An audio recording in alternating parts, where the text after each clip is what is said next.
Provincial Assessor, Treasurer sa Social Welfare and Development Office, Tagpasidunggan.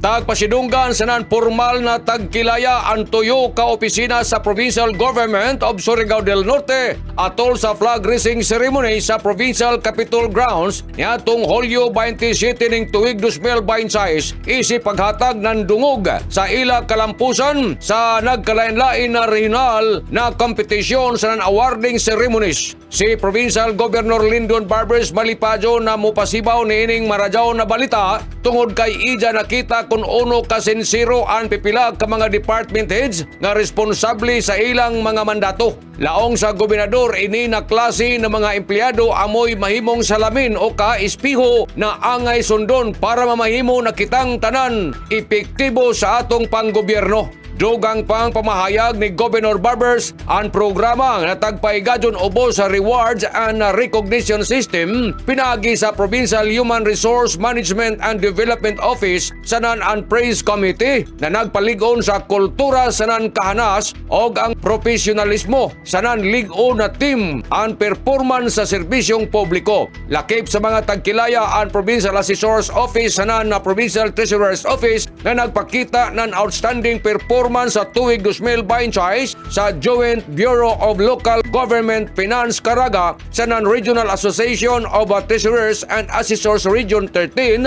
Mid-Year Conference niadtong Hulyo 9 nining tuiga. Diin nadawat sa probinsya ang namusunod na mga award ang top 1 highest nominal increase in real property units and total assessed value, samtang top 1 highest year-on-year growth in real property units and total assessed value.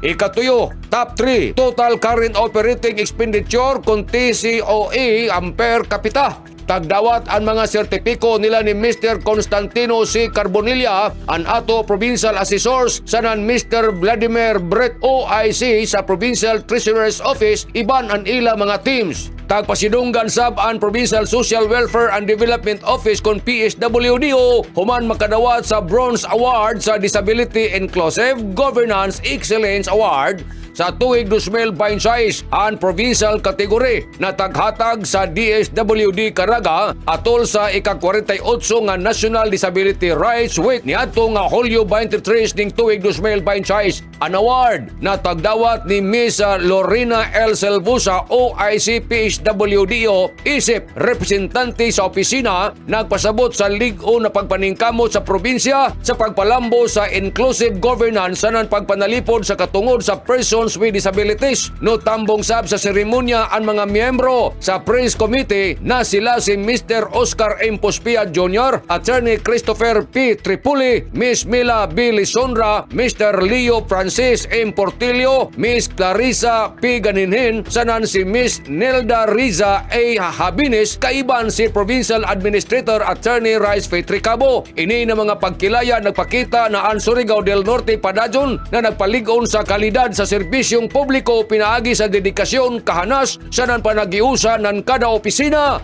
para sa mas marajaw sanan magmalambuon na kaugmaon ng mga Surigaonon.